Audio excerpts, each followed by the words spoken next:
All right, let's just jump right in.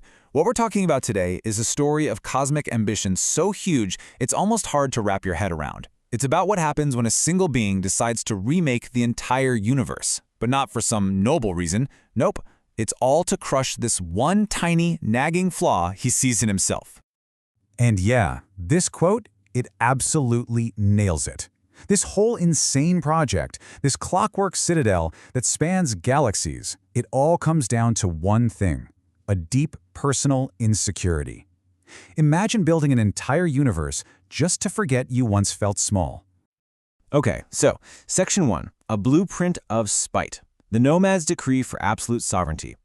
This is where we get into the grand design itself. We're talking about a fortress built not just with bricks and mortar, but with pure ideology. A super rigid plan to force order onto a messy, chaotic universe. And this is what I find so fascinating. This slide just lays out the Nomad's entire philosophy, right? He looks at the universe, all its wild, beautiful chaos, a dying star, and all he sees are messy equations that need to be solved. And his solution? Well, it's always a cold, final, absolute dose of force. Just solve for X and erase everything else. So let's be really clear about something.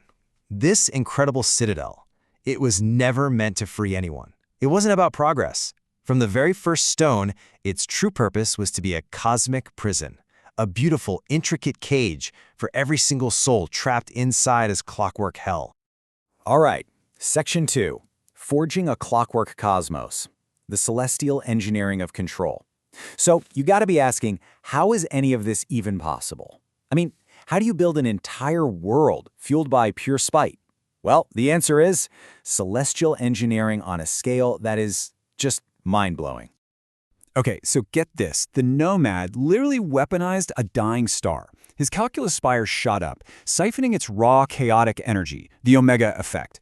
Then this energy gets filtered, it gets turned into programmable data, and then, this is where it gets wild, the Orichalcum wizard uses a kind of shadow magic to twist it into this cold, purifying light that basically scoured the atmosphere of anything, human. And this quote, man, it just says it all, doesn't it? This wasn't just some building project. The Citadel is a literal, physical manifestation of one being's massive ego. The whole world is built to the exact specifications of his own psychological hang-ups. Moving on to Section 3, the heart of the machine, the instruments of absolute order. So, okay, the power source is locked in. Now, let's look at the machinery of control. How do you make sure every single cog in this grand machine stays perfectly in line? Right at the center of this whole operation, you have the Clockwork Priest. Picture this entity, dressed in violet, born from pure gamma energy and floating equations of blue fire. It's the perfect avatar for the Nomad's will, a being of pure, cold logic designed specifically to snuff out any lingering human warmth or individuality. And with the priest in charge, you get a whole new set of laws. I mean, everything we think of as valuable, it's just systematically torn apart. Mercy? That's a weakness. Justice? That's just for the winner. And memory? Memory's just an error you drowned out with constant praise for the Nomad. If any spirit even dared to resist, the Nomad's obsidian glider would hunt it down. The beautiful, messy poetry of life? All gone. Stripped down to a cold, hard syllogism to be worshipped.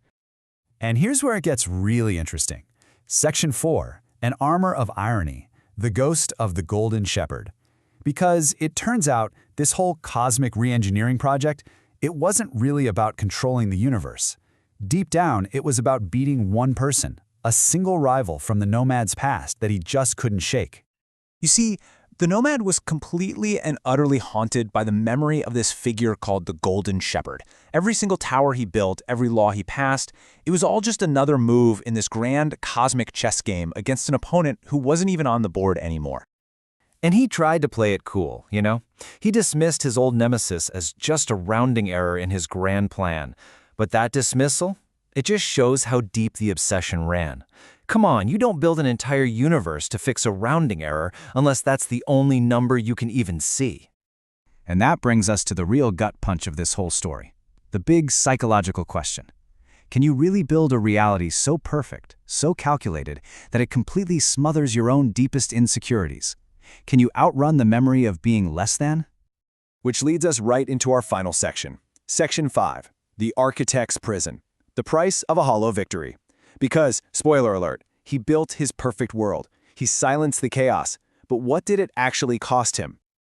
I mean, from where he was standing, he'd done it. He'd won.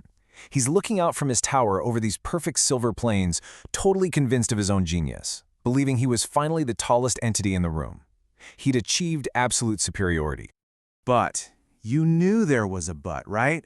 In achieving that perfect silent order, he found this crushing, profound emptiness.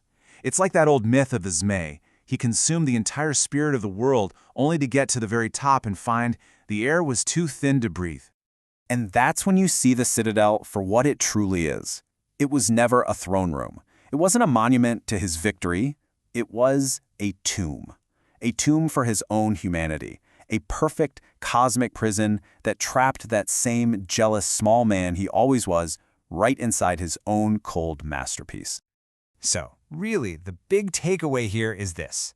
A system that's built on something negative, on spite, on insecurity, it can only ever lead to a hollow victory. It doesn't matter how magnificent the architecture is, a foundation that brittle is just doomed to contain nothing but emptiness. And that really leaves us with one final, haunting thought.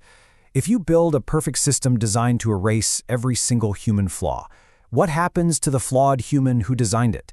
In that quest for perfection, what vital part of ourselves do we risk losing forever?